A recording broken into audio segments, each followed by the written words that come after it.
In a galaxy not so far away,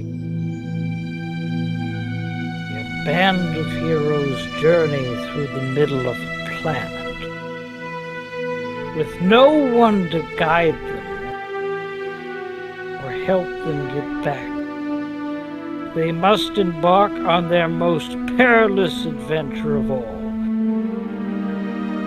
the long way home.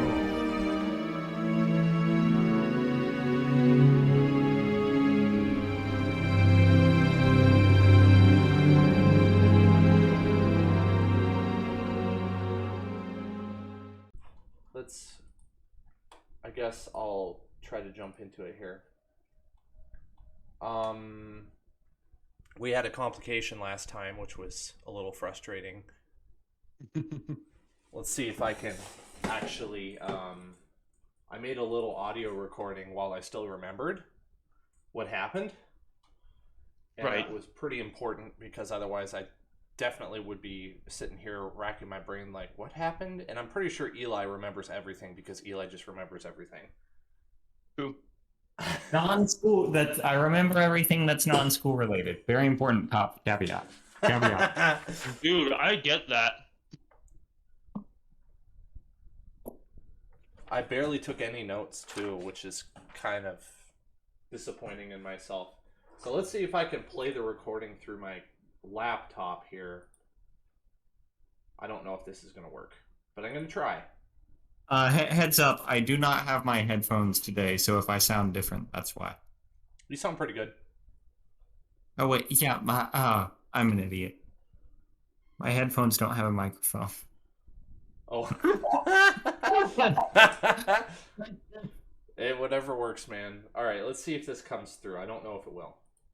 Previously on SG-53 Long Way Home Season 2 Episode 4, which was unfortunately lost due to a power outage. The team entered the dwarven city of Belthuztemah. Upon entry, the Myconid party was lost and presumed kidnapped. The company made their way towards the main hall to meet the secretary to get their guest papers in order to move freely throughout the city. Koronov split off and attempted to track down the potential kidnappers. The company that went to the secretary ended up gaining help from the police force, and word was sent out to all the police of Belthuztemah that the Myconids and one other party member were missing. As Koronov was searching for the Myconids, he was discovered by the police, who escorted him back to the rest of the party and to get his official guest papers. The captain of the guard, Vargo, volunteered to help the party in finding the Myconids. He said he personally wanted to make this right, as it is not normal that folk are kidnapped in the city of Belthuztemah. He took them to the Bishop Eldar of the Science Mages. Eldar explained that they have a device that they had used in many years past for previous encounters with Myconids, and it strengthens the ability to understand and receive their telepathy.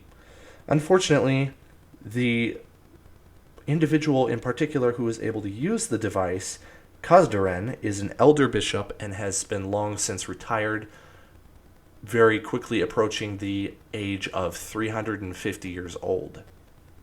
It is said that Kazdaren is senile and untrustworthy with magic. Vargo brought the party to the main barracks, and it is there that they stayed the night and had a meal. This is where our session continues. When I listened to that, I was definitely under the weather. Huh. You sounded pretty similar to me, but maybe that's just because it's a recording through a mic. I've heard my voice on recording so many times that I'm very comfortable in hearing it. It's just like I have certain tendencies that really bother me. Like, I was talking really slowly there because I didn't write anything down. I was racking my brain as I was recording it. Oh, yeah. So if I had put that on like 1.25 times speed, I probably would have been a lot happier with how it sounded. Because I sound like I was talking super slow. Okay, so yeah, I lost power, and the session ended right as you guys were entering the barracks. And I think Vargo decided he was going to go off. He would like he was going to go consult with somebody, and I don't remember who it was now. Do either of you remember?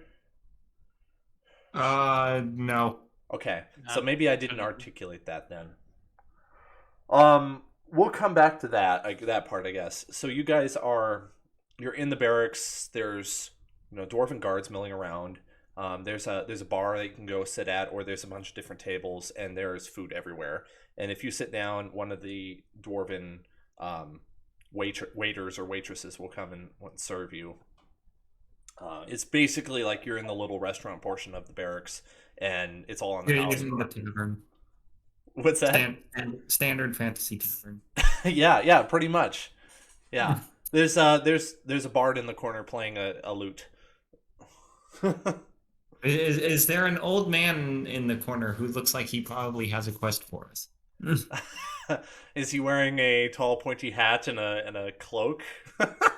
Or is he or is he sitting at a bench smoking his pipe looking ominous? Why not both? Why not both?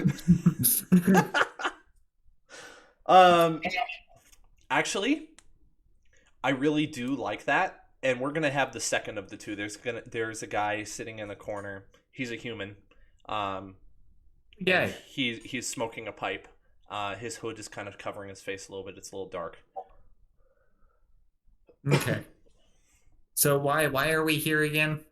You basically were just offered some room and board for the night while Vargo goes and sees to some details, and he's going to meet you again tomorrow morning. Mm-hmm. Basically, you guys need sleep and food. That's why you're here.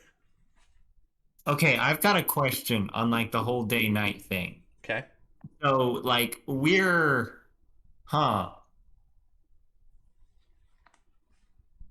What?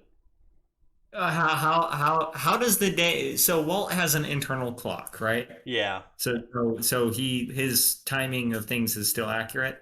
Yeah, and I would totally include different time zones because they're underground and their night could be your day, but it makes things way confusing for me. Okay. So I'm just assuming they're the same thing, just like I'm assuming north is north. Okay.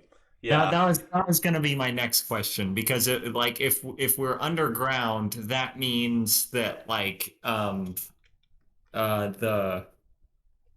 it would Say again? would it be longer? Well, it could because like if you're underground, then like from a volumetric perspective, the surface quote unquote planet or of the planet is smaller, right? Because you're under the surface of the planet instead of on top of the surface. And I don't know. I just wanted to know like how accurately like whether their perception of day quote unquote because they don't have the sun. Do they even know what the sun is? No, they don't really. They probably don't know the sun. But They don't even know what stars are. You know what, Oh, Walt?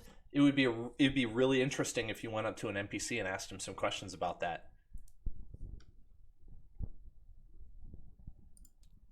Some setup. I see. I feel like Lonnie would do that. That seems like a Lonnie thing to do. Or are you just deciding for Lonnie? Yes. All right, role play Lonnie for me.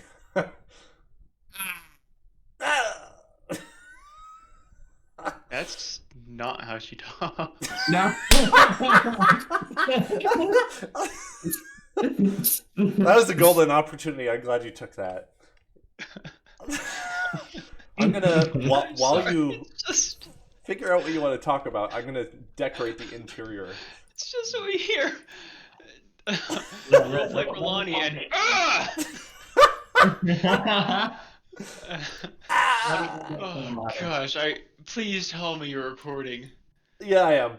Okay. Awesome. And this time, it's in a file format that won't break if we lose power. So it'll actually better. remember the recording. I didn't know this, but apparently it was defaulting to an audio file type that would just break if I didn't click end. So that should be Yeah. resolved now. Awesome. I'm pretty stoked that it's working. So Lonnie is probably hungry at this point. So, like most of the biological party members are probably pretty hungry at this point. Walt is just going to like go power down in a corner, and start resting. Assuming he needs to rest, he probably needs to Probably. rest. I mean, it doesn't hurt to rest. Can you imagine if he over rested and he became like supercharged? I can imagine. Can we do that? Maybe not over rested, but like if you were connected to an Aquila generator or something, like can you imagine the amount of power you would have? It'd be crazy. Yeah. More power. Let's say that's the doorway right there. Wouldn't Walt just explode though? Like I don't know machines very well, but wouldn't Walt? But like if you put enough power into something, doesn't it just explode? At a certain point, it probably will start on fire. Yeah, if it's like a combustion engine, maybe. But I'm pretty sure Vault is no combustion engine. Yeah, I think he's nuclear. Okay. Uh-oh. Well, Come through a microphone. that's if I ever need to do like a heroic sacrifice or last stand, that's pretty handy to know. So, over on this side that I'm drawing right now, there's a big stage, and there's the guy playing the lute is on there. He's just jamming away, and he finishes up his. Wait, it's just one guy with a lute? At the moment, it is. He finishes up his piece, and then he heads backstage, so to speak, and out comes a dwarven woman who starts singing a song, and somebody nearby to you. Are you seated? No. Wait, hang on. Let me grab everyone. I probably would be. So ironic. So that's hilarious because then I would have to say that you've probably just been standing there awkwardly for like 2 minutes. Well, no, we've been discussing about what we're. Have we been in real time? I'm confused. I don't know. If there was like a seat in a corner that not many people were around, I would probably take it. Right about here. Or wait, no, here, so I can lean against the wall. Oh, I see. Gotcha. Yeah. Well, Walt will go power down next to go rest next to Angel because the military guys got to stick together. Also, double imposing. Okay. Yeah. I'm gonna say a guy seated right here turns to Lonnie and says, "Haven't seen the likes of you around here. Where are you from?" Lonnie is like, "Hi, I'm Lonnie. We're from really far away. Where are you from?" I am from here. How far is really far away? How many days have we been traveling? I keep losing track. I feel like it's 2 or 3 weeks, something like that. Lonnie's like, well, we've been traveling here from like two or 3 weeks away, but before that we kind of fell down a really big hole from the surface. Wait, you've been to the surface? Hey, guys! Just like, she's been from the surface. And everyone turns and looks, and it just goes dead quiet, and the dwarf singing the song shuts up. And even the barkeep is like looking at you intently, like, what? Someone from the surface? Tell us. What is the surface like? Lonnie just kind of looks around and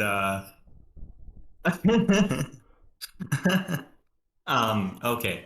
Hang on. I wasn't prepared for this. No, it's okay. I wasn't either. In fact, let's get some quiet music going in the background here. I don't even remember what the surface was like, to be honest. It was loosely based off Austria. Austria. Yeah. That doesn't help. That doesn't help. Foresty, kind of hilly, I imagine. Yeah, there are mountains, green, Oh, that's green awesome. grass, forests, trees. This is a great planet. Yeah, it's Also, really this is Skyrim. habitable. We're in Blackreach. I will not stop with this. I am sorry, Dan. That's okay. I am sort of painting that picture a little bit. Hang on. Give me 1 second. And also the fact that you've been playing Skyrim lately does not help your case if you're trying to argue against me. It's okay. I embrace it. Okay, good. So Lonnie's like, well, it's really beautiful. There's lots of green and rolling hills and tall mountains. Lots of humans like me, but it's complicated. I'm from the surface, but I'm from a different surface. That is fascinating. What are mountains? Mountains are okay. Like imagine like there's imagine like the whole cavern outside the city, right? Okay. Like it. Now imagine that instead of that being a big empty space, it was all rock. And now imagine a rock that large with an empty space all around it, and that's a mountain, basically, except way bigger. Wow. I can't even begin to imagine what that's like. That sounds wonderful. Why did you? Yeah, it's really cool. What caused you to fall? And that sounds painful. I am sorry. Yeah, we were actually saved by a myconid who gave a mushroom person who sacrificed himself in order to save us. He didn't make it. I've heard of them, but it's been a long time since I've seen one. Yeah, we're actually here with a group of them, but they have been. But we kind of lost track of them. But never mind about that right now. What's your name? My name's Ulfgar. But are those are those the ones we're supposed to be looking for? Yes, I stole my gamer tag. Yes. Oh yeah, we're in the barracks. Ulfgar's a Oh, dwarf. this is a barracks? I thought this was a tavern. Also, Ulfgar's my very first barbarian character, so Spencer knows him. Yeah, dude. Well, we're in the tavern section of the barracks, and also it's a dwarf barracks. So bold of you to assume they're not the same thing. I wouldn't know. The only dwarves I know are Elder Scrolls dwarves. Way cooler. They are very cool. Kind of jerks though. Yeah, no kidding. So Ulfgar's like, so are those the creatures that we were hearing about earlier? Because I heard that there was they a are. group of some mushroom people that got kidnapped.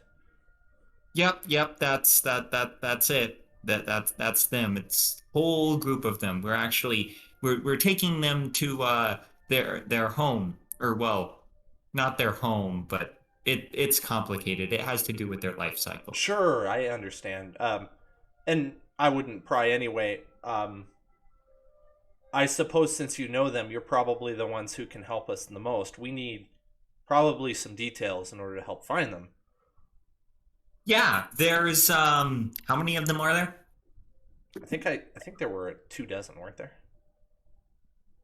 A few dozen or 24? 2, I think. That can be variable. It's like 20 or so. Well, there's like 20 or so. They're about yay high to yay high, and she like because they're presumably different heights. They're all different types of mushrooms too. Yeah. So she would explain all the different types of. Can I? Do we have the mushroom models still somewhere? Somewhere. I think they're off on the side here. Yeah. Let's see. Can we ungroup them? No, that's not necessary. Okay. Well, so she's like, Well, there's these gray ones that have these like tall, pointy cone hats. They look like kind of like they're wearing giant spears on their heads. Then there's these fat kind of tannish ones that have just little mushroom cap on top, and then there's these squat ones that are kind of in between. They're not large, but they're not too small either, and they have really big heads. I'm pretty sure these ones are button mushrooms. These ones are morels, but I don't know the third kind. Poison. Okay, yeah, we'll go with just general poison. And then of course, we got ent. yeah, Ent shrooms. The big ones. yeah. And then there's some big ones who have kind of faces that they're really tall, but they all look like mushrooms but with arms and legs. Okay. We'll assume that you gave him like better detail, but we're just like we can't really remember, but in character you did. And he's taking notes and he's like, all right, I'm gonna hand this to the captain of the guard when he comes back, Vargo. And I appreciate your details on that. We'll do everything in our power to find them. It's not often that people go missing around these parts, at least not in the city. Sometimes there are disappearances outside the city, but that's outside of our jurisdiction. Yep, that's understandable. So, if I don't mind asking, because I have noticed that the city is kind of full of guards, right? What crimes do you all usually deal with? Petty theft. Sometimes there's the impassioned lovers or such that get into trouble. It's mostly we have a garrison to defend against the goblins because the goblins have been trying to tear down our civilization for many, many decades. Though right now it is manageable. In fact, I haven't heard much about the goblins lately, which kind of concerns me. Didn't we meet a goblin on the way in? Yeah, you probably met Jinjib. He's harmless. We know all about him. He's weird. So he's not like other goblins then? No, and matter of fact, I think the whole reason for him being so different is he was raised by gnomes, but I don't know what happened there. His parents seem to be gone or something, and he's actually quite young. Oh wow, poor Jinjib. Yeah, I mean he's an interesting fellow, usually quite friendly to people, but that's he was very friendly. That's odd for his kind. Yeah. So I take it you probably took his raft across Lolth's Tier then, huh? Yep, we did. And I could hear the eruption not too long ago this morning. You weren't part of that, were you? We were crossing. Well, there was an eruption midway through our crossing. Oh, fun! Oh yes, I hope you're all okay. Yes, we all made it across safe. Well, that is good to know. That doesn't always happen, though. Jinjib always manages to make it out alive. Okay, so I hope you enjoy the stay in Belthuztemah. I can show you to a room if you'd like. That would be lovely. First, me and my companions are kind of hungry from would we be hungry? We did have like free room and board from that trader on the other side of the Grok. I would say you probably walked for like a good another hour at least, and then you've been busy in the city. You probably are hungry. But we haven't been. How long have we been in the city? I lost track. If I had the recording, I'd remember. Long enough that we're hungry, though. Yeah, long enough you're hungry. We'll just put it that way. Okay. It's free food, so might as well. Oh, we get free food? Oh, absolutely.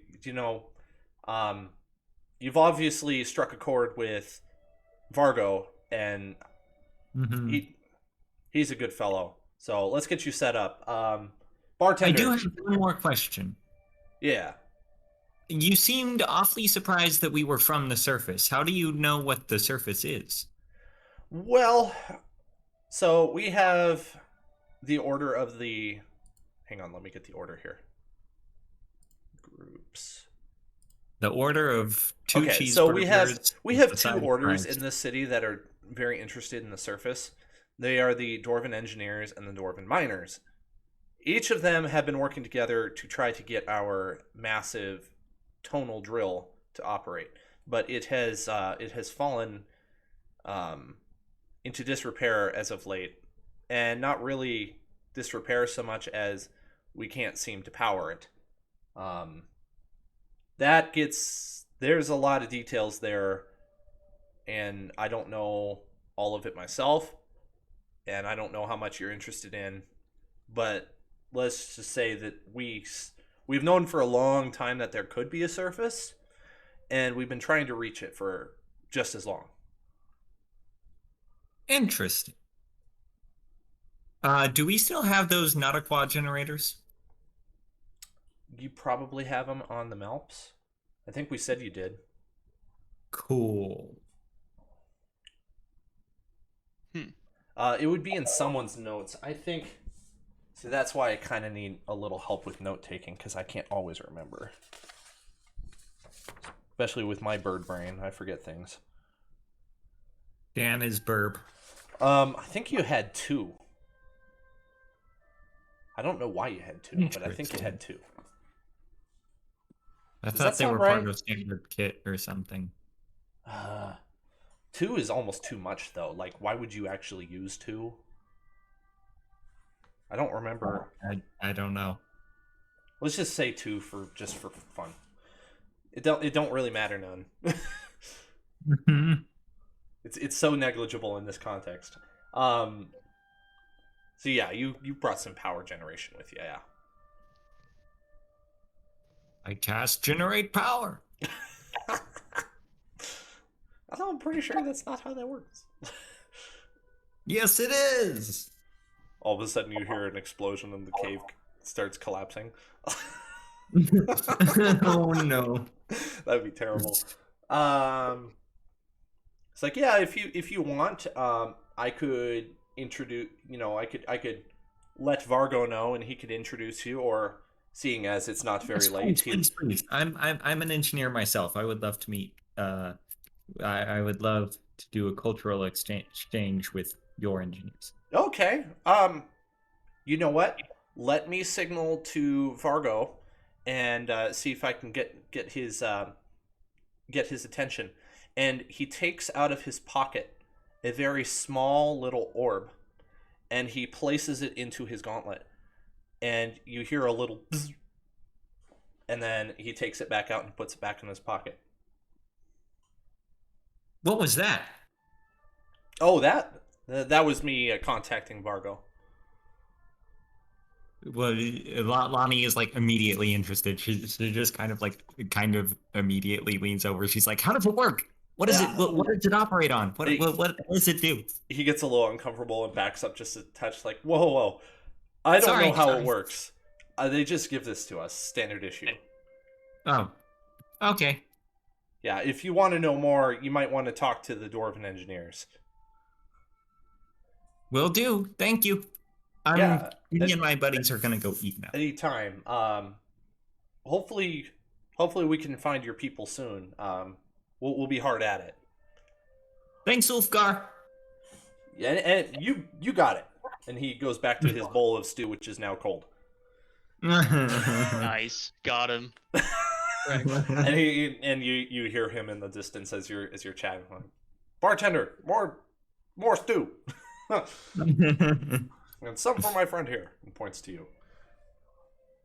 Yes. All right. We'll fast forward a little bit. We don't need to roleplay eating. That would be boring. Roll 1d20 to see if the airplane lands. Please, no. No. That is like Past those years. That's. I can't stand it when people are like, roll a d20 for something really really unimportant, and then if it gets a 20, something ridiculous happens. Uh-huh. I just don't like running it that way. Yeah. Find it It's completely like ludicrous. um. Okay, within a few minutes, you're chowing down. Some more music's on the stage. People have gotten back to their normal chatting. Like, you definitely do see some people taking looks at you, and they're definitely talking about you a little bit, but in a good way. Vargo comes in the door, and a couple of the guards who immediately see him stand up and salute, and then they go back to their meal once he dismisses them. Mm-hmm. And he walks up to let's say right about here, and he signals to everybody that he wants their attention. And he says, "My fellow dwarves, these here are new folk to our land, and they have lost some people in their party. You are aware of this already. It is our responsibility to find them. I want you to devote every resource you have at your disposal that is available to the search for these people." And he goes into a little more detail um, Mm-hmm. and finishes up the speech. It's very military. He's just talking to the dwarves, going over stuff, and then he says, "At ease," and they all salute, and then they go back to their meal. And then he strolls up to you. Steiner is like, excellent discipline. Kind of. Yes, I feel like Steiner would definitely approve. He walks right back up to you guys, and he says, "Looks like one of my captains, or not captains. Sorry, he's a captain. Looks like one of my soldiers messaged me. He paged me, so to speak. What is it that you need?" Lonnie speaks up. She, we were talking about the engineering core, and I brought up that I was also an engineer, and maybe I would like to go and talk to your engineers, get nice cultural exchange. I love learning new things. Oh, absolutely. Yeah, I can show them to you in the morning. Have you been assigned a room yet? Have you eaten? We just finished eating. Speaking of food. Right on. Very well then. Let me take you to your rooms then, and we will in the morning I'll take you straight away to the engineers. Is there anybody else wants to go to? No. How can I assist you in your travels here?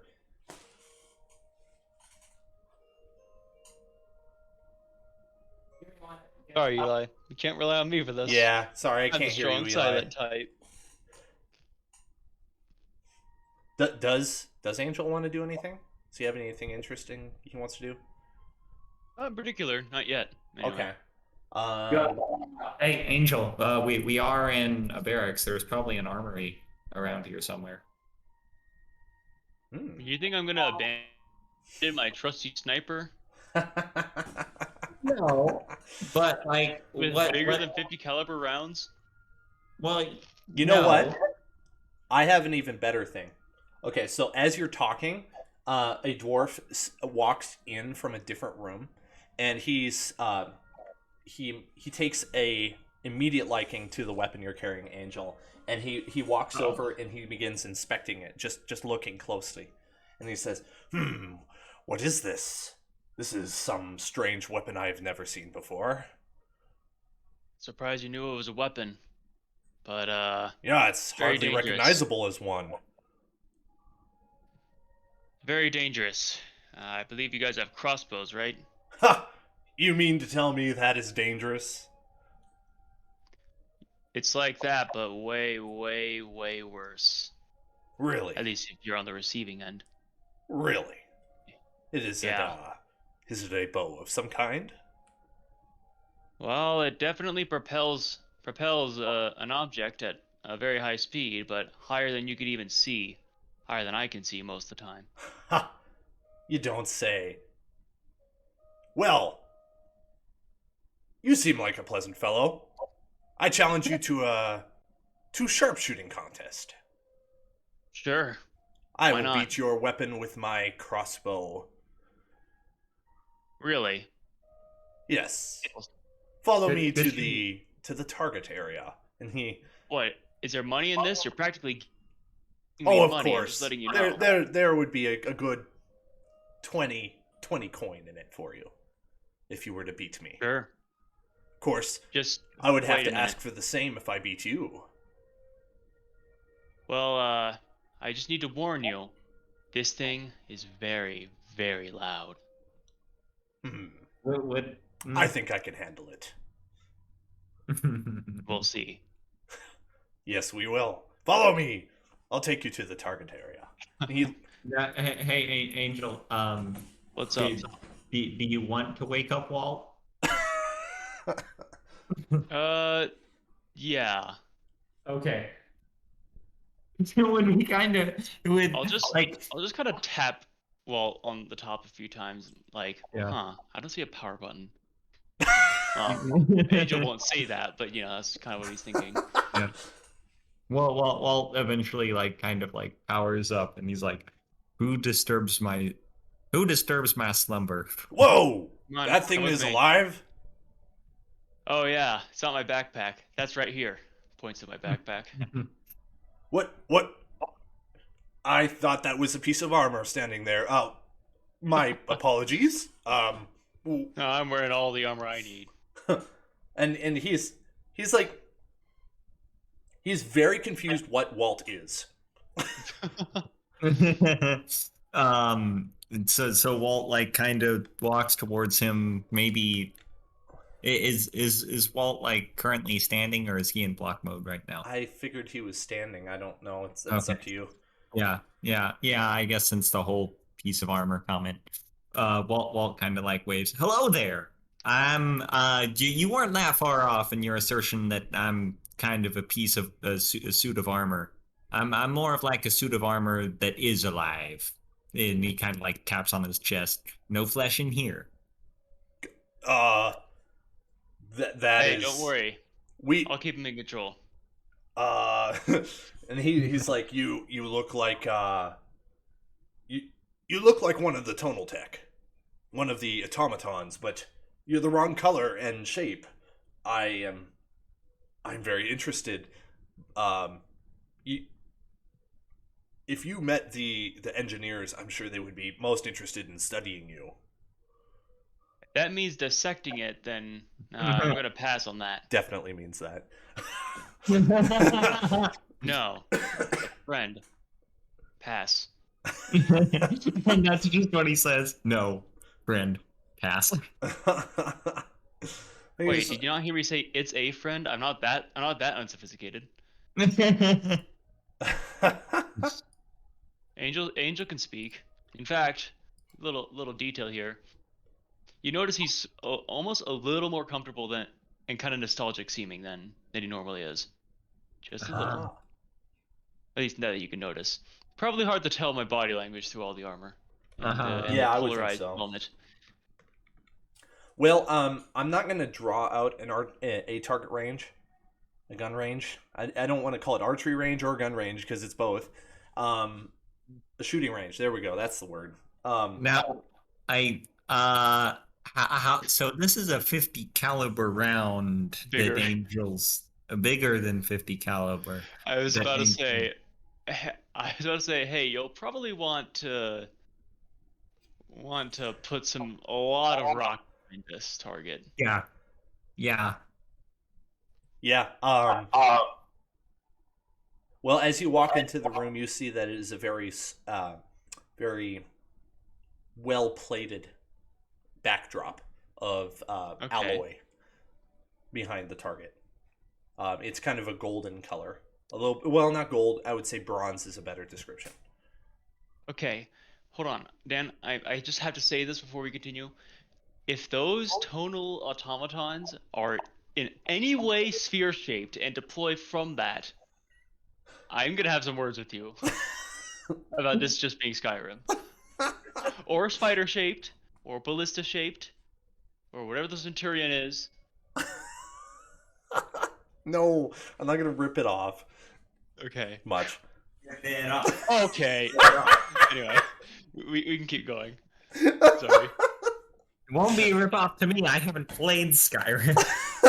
It's just as fun, like making you convinced that this is just Skyrim as it is making up. Wait. Okay. Was that in that case? Okay. No, we're not continuing now until I get this answer. Dude, are you trying to lead me on? No. Okay. I It'd be did hilarious take a if you little weren't, inspiration, but it's got my own twist to it. Okay. Okay. It's just funny that you're like, this is just Skyrim. It doesn't help that I've been playing it lately. So. Yeah, well, I mean, there's some very obvious differences. They're actually here. Yeah. They have other yeah. sorts of tech that you haven't seen. I don't see any enslaved snow elves either. They're also friendly. Yeah, which that too. is They haven't tried to enslave me yet. yeah, so. the Dwemer are not friendly. Okay, so he takes you to the room and he picks up what could only be described as like a smaller ballista. It is not nearly as skinny and small as your like real life Earth crossbow. And not only that, it has 4 limbs instead of 2. Oh. It's an expo. Yeah. Oh, I guess it is an expo. I didn't think of that. Oh yeah, it is. You're right. You're totally right. Which is that would be a horrible thing to design in real life. He sets you up. He says, "What do you think for 300 yards?" We're just going to use Earth units here. Whatever that is in meters. Oh, I should mention, you kind of went underground to get to this target area, this shooting range. Okay. So that's how you can get so much distance. Oh, okay, well that's good. We don't have to worry about like bullet penetration. Yeah, well, I mean, Easy. they're smart about it. They don't want to be killing their citizens by accident by shooting through the wall. Yeah. Good. Easy. By the way, 300 damn, we're both sure easy? that this is going to be a wash, right? What about you, Mr. Armor? Would you My like to name is participate? Do you have a weapon? I do, and then like he holds up his wrist, and like the little thing pops out. You think you're gonna punch the target from over here? That's hilarious. I am the weapon. Just watch I would him. be It's pretty interested in impressive, seeing actually. that. He takes a knee. He braces his crossbow, his X-bow, on something, and he says, and he gestures to you to follow. He says, "I want us to all fire on 3." Oh.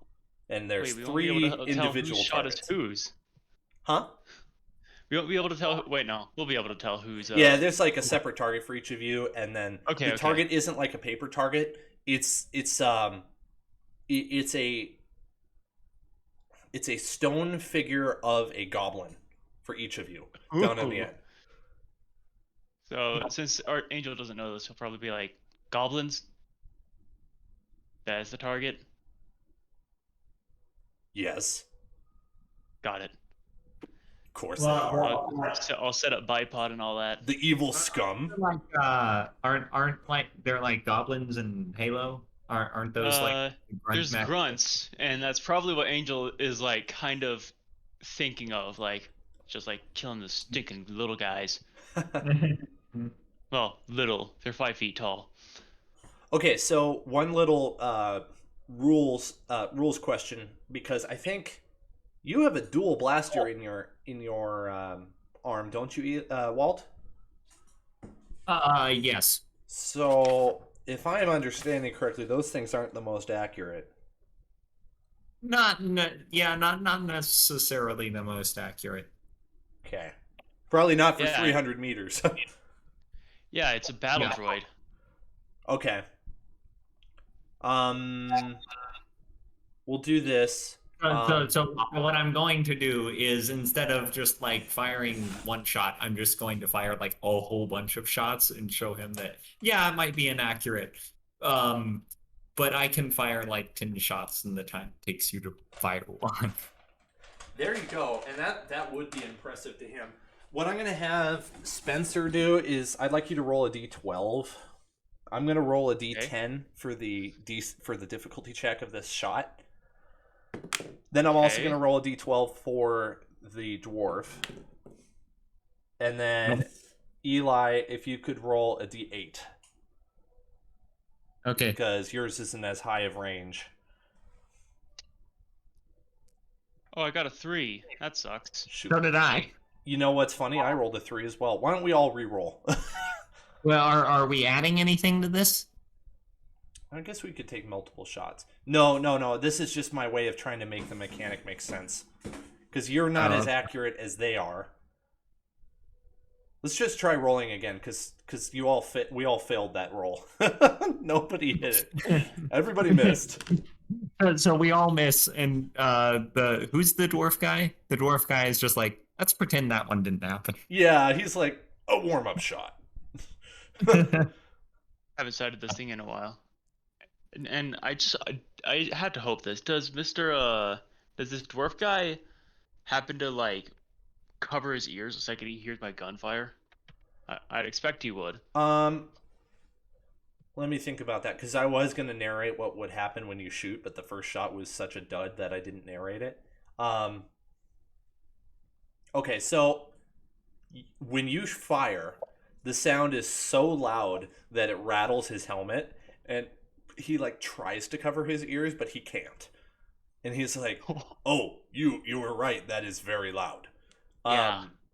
When he fires, it makes a thunk sound, which is in itself pretty loud for a bow. And then the projectile takes off, and it leaves a little trail of these like glittering blue something behind it. It hits the target, and these little bolts of lightning go shooting all over the rock. Whoa, where'd you get that? I made it up. This is one of the differences that I was talking about. So yours hits the target and just disintegrates it, like that stone's gone. His hits the target and it shocks it with electricity, but the stone's still there. Eli fires. What did you get, Eli? For the first one or this one? This one. 7. You fire, and your shots actually impact, but you like hit the feet of the goblin and the hand instead of like center of mass. But you put so many rounds down range, he's like, "Oh wow, you got some rate of fire with that. I could see that being useful." Not the most accurate though. Don't have to be. How often are you fighting at this range down here anyway? Oh, not often at all. I just wanted to see if you could do it. Yeah, and didn't I? You absolutely did. I take my helmet off to you, sir. He takes his helmet off, and you see this long, flowing brown hair, and he's got a big beard, and he kind of bows to you a little bit, and he's like, "I am truly impressed. They must have heard that back in the barracks." Yeah, thank you. I'll just give him a small little nod. Quaint nod. Very good. And do you ever remove your helmet? Used to. Sometimes. Not usually with people I haven't met. You can tell that this is quite my thing anymore. I If that understand. makes any Well, sense. you know what? I think fair is fair. I'll give you 10 gold. Alright, thank you. It He was, gives you it 10. was nice meeting you. Good contest. Yeah, absolutely. Be seeing you around. And he Likewise. Well, Walt's gonna ask what the guy's name is. his name is I did not come up with one. Jorgen. We'll go with Jorgen. Okay. Can you write that down for me? That you met Jorgen. Because I'm not going to remember that name. Spreadsheet. All right. So he turns and he goes back the way he came and disappears up the steps, and you presume he's probably going and putting away his weapon or something. And then we'll say like the other three come walking down and they're like, "Is everything okay down here? I heard a gunshot." Just schooling this kid who doesn't know about guns. The little guy. Did I ever describe how tall these dwarves are? Evidently not. Apparently not. Okay, so I'd say they're about 5 feet tall. Okay, so grunt sized. I guess so. They're not. They're called dwarves, but they're really not like dwarf in stature so much. Like they're not as tall as humans, but as most humans. Okay, But whatever.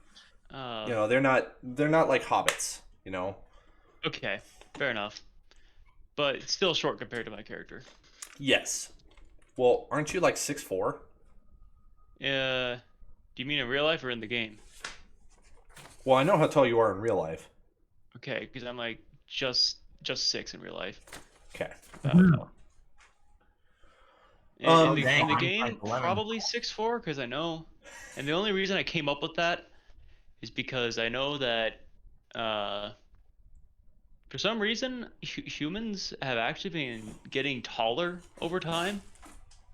Like average was like 5'2" way back in the day. Yeah. Like Napoleon's time, hence the thing Mm-hmm. about Napoleon. But yeah. We're average is like 5'8" now for men in the United States. I think It's like a lot of 5'4" in Scandinavian Europe. heritage, actually. So think about 500 extra years. Angel's probably pretty tall. That's gonna be like average. Okay. Cool. And then Walt is still probably taller than him. Yeah, Walt is tall too. Yeah, easily. At this point, I want to just like get the night over with. Just send you to your rooms real quick so that we can move on with the other things the next morning. Fair enough. Unless you want to do something else. No. Okay. I'm fine. Okay. Cool. You wake up and you can smell breakfast in the tavern area already cooking, and you hear a little bit of dwarven voices as they're all chatting around the tables. When you walk out in there, you can smell something that you haven't smelled before, but it does seem nice. There's bowls set out on the counter. You could just walk up and take one, along with glasses of some sort of liquid. The dwarves are all merry, and Vargo's standing there, and he says, "Oh, good, you are awake. Once you're ready, I can take you to the Dwarven Engineers." Lonnie kind of like claps excitedly. How exciting! I can hardly wait. Let's get this gruel in my stomach. Poor Walt never gets to experience food. But he does experience. Well, he doesn't. Counterpoint. He doesn't get to experience indigestion. This is true. Vargo patiently waits. You finish up your dinner. He's like, "All right, let's head on over to the Dwarven Engineers." And their facility is on the other side of town. And so he leads you, if you scroll out on your map a little bit, he's going to lead you over to these blue buildings. Remember I said that there was like steam technology in the industrial area? Yeah. That's what this is. So the big building is like a main factory. The middle building is like a warehouse. He takes you to the smaller building. Oh. And this is like the Order of Engineers. Oops, Order of Engineer. There we go. And he takes you here and he says, "You're welcome to meet me back at the barracks whenever you're done here. I have work to do if I'm going to find your party members. Enjoy your stay here.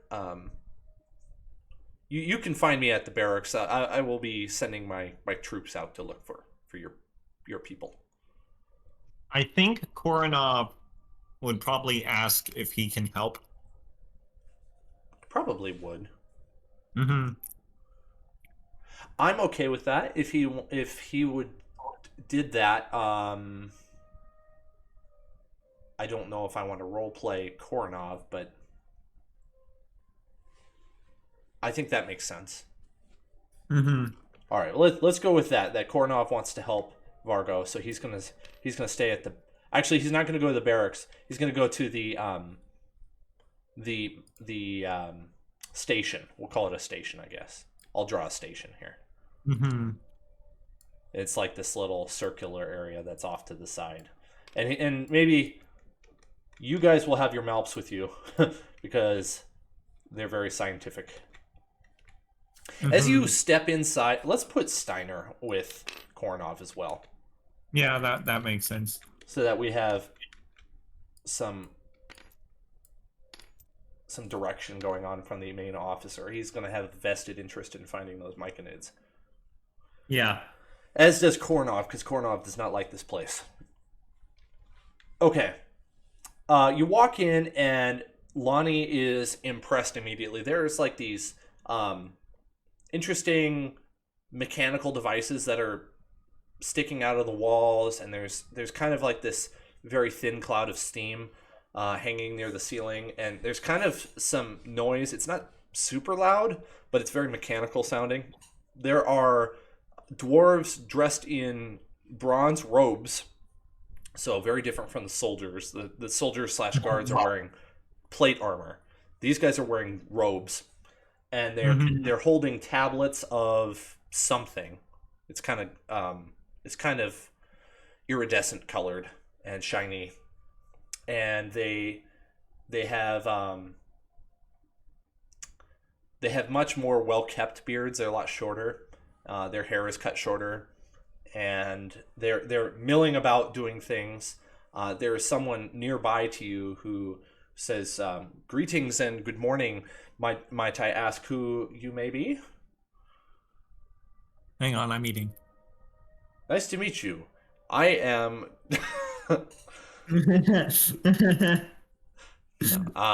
Actually, I got to think of a name for him. In reality, actually, we'll call him Corbin. He introduces himself as Corbin. Let me write that down before I forget. See, I didn't create any minor NPCs. I only created major NPCs. Okay. What about the engineer NPCs? I did not create any engineer NPCs, so you're going with seat of the pants NPCs right now, which is just as good in my opinion. Corbin bows low, and he says, "Welcome to our order. What brings you here?" I'm still eating, and this is really good. Give me a sec. Okay. Spencer, what do you think? I don't know why you're trying to rely on Angel to say something, but No, Just you throwing can it role out play, there. Lonnie. Just make your voice really high pitched. weren't we just here to try and like talk about tonal stuff?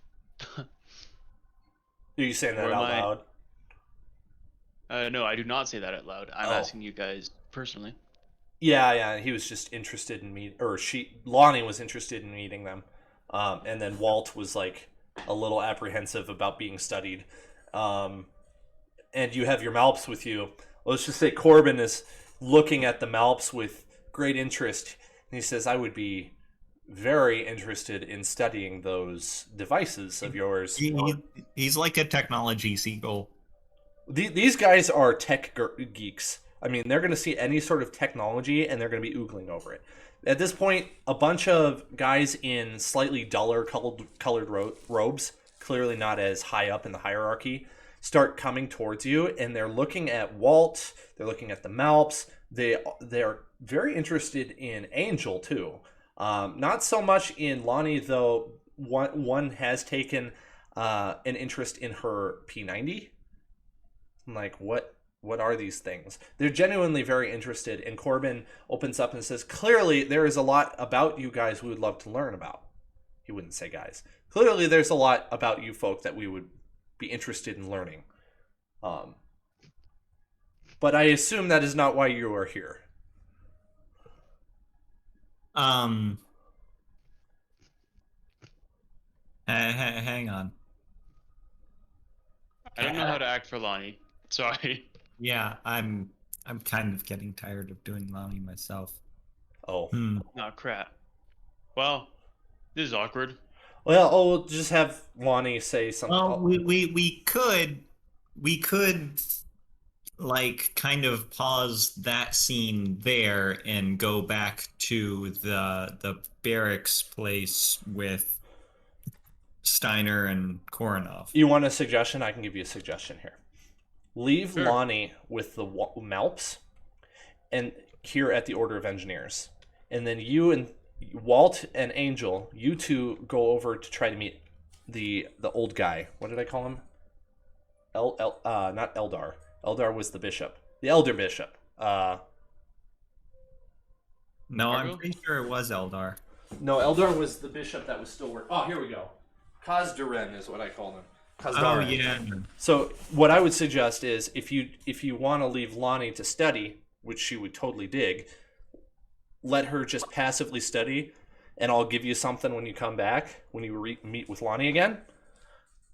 And you guys go try to seek out that elder bishop so that you can find the device to locate the mushrooms.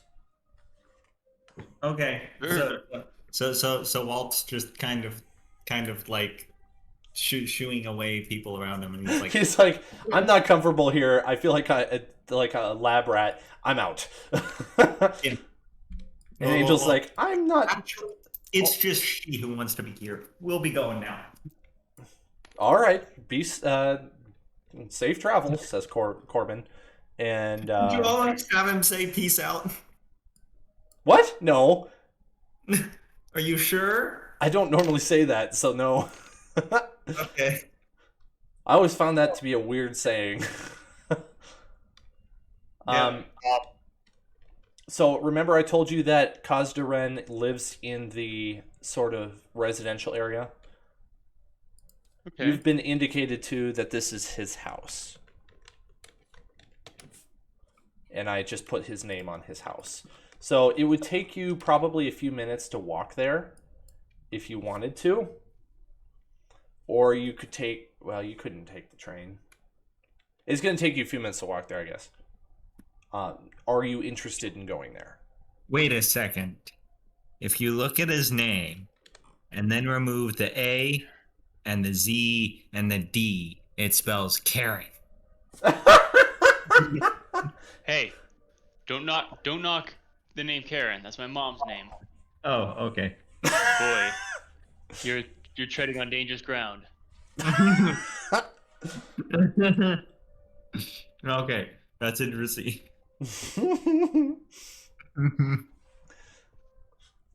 Okay. Sorry, I'm getting can't breathe right now. Oh, Well, just stop not breathing. Just a little congested. All right.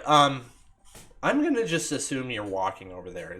Do I have any reason to assume not? I mean, I could have sit on top of one of the Malps, but I'm not sure you guys would be happy with Well, me the for that. Malps are staying with Lonnie. Oh, right. We're just like going on a kind of a stroll, which is enhanced or rather unenhanced by the fact that we kind of don't know where we are to begin with. So we're just like kind of wandering around. We know where we want to go, but we don't know where to be. Well, you have a general idea. You have seen sort of a map in your talking with Vargo, so you know the directions to get there. From here you got to go down the street, take a right, go all the way down to the fork in the road, and then make a slight left. Then you follow that, take your first right, go over the railroad tracks, and then take another right, and then count. Make sure you go 3 blocks until you get to Kazdaren's house, his living quarters. And Simple, you know you're there when you encounter the building that is in disrepair and it has cobwebs all over it. Huh. Okay. Shouldn't Can be I just too say a hard to little something find. flavor text? Yeah. Can you give us like some flavor text of what we pass on Oh, our way there? I mean, I was Yeah. gonna say I wanted to say something about Angel. Just real Oh, quick. okay. Yeah. Go ahead. Just to like set the scene, when we're walking through the streets and there's all these people, you'll probably notice that Angel looks really uncomfortable. Like the kind of uncomfortable like if you woke up one day and for whatever reason your phone said it was Halloween, and so you put on a costume. You walk outside and you're going around and then you realize it's not Halloween. Oh, yeah. He Because sticks think out a about lot, like yeah. yeah, exactly. Yeah, I mean, you get some looks. Obviously, there's two very foreign-looking people, if you can call Walt a people, walking down the street. You don't encounter any trouble, but you definitely get you hear whispers and you see a couple people pointing. But you know it all subsides as you go around the corner and you meet another group Now, of people who do that. I've got a question. How good is Walt's hearing? uh, I don't Like, know. We like don't really have the skill for hearing. It would be perception. yeah, but so he's a machine, right? So would he be able to kind of record all of what's being talked about around them and then filter out specific conversations? I Like think maybe so. The only I thing would to have to keep in roll for mind it. would be that there are multiple languages being spoken, so there are some people you don't understand. Okay. But there are I, some that are talking in common that you can understand. All right, I'm going to roll perception, which I think I have a -1 in. I'm going to roll perception to see if like I can filter through the conversations and see if there's anyone who's talking about who's like keeping an eye on us or something that like because we know the Myconids were kidnapped Yeah. and it stands to reason that the kidnappers wouldn't want us to go looking for them and might have someone watching us. That sounds really prudent. Yeah, go for it. 7. Okay. Yeah.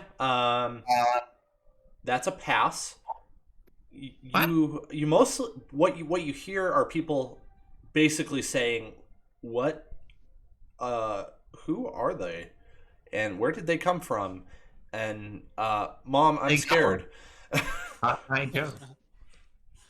Nice. Yeah, you hear like the children are a little scared of Walt, not so much of Spencer. Most of the people aren't That's not his name. too shocked, but they're like, you definitely aren't from here. Um, it's as if they've already seen some things that are already very strange, so they're not as surprised. Mm-hmm. All right, fair enough. Okay, neat. So we're just gonna keep making our way downtown. Cool. Making our way Yeah, downtown. this little road you're going down right now, that's the alleyway you went down earlier. And it's not as shady during the earlier parts of the day. There's actually some like merchant tents and stuff being sold and there's actually people walking down it. And what classifies as day here? Because there's no sun, so how is it? Well, they just kind of follow a 12-hour day, 12-hour night schedule. Okay, why is it So- less shady then, though? Say again? Why is it less shady then? Because people I would what I'm going for here is the shady people do things during their 12-hour night cycle and the less shady people do things during their 12-hour day cycle. Okay, so the less shady people just have like lanterns and stuff, and that okay, yeah. Well, I would say the light is probably just as just the same. It's just people aren't out during what they consider to be nighttime.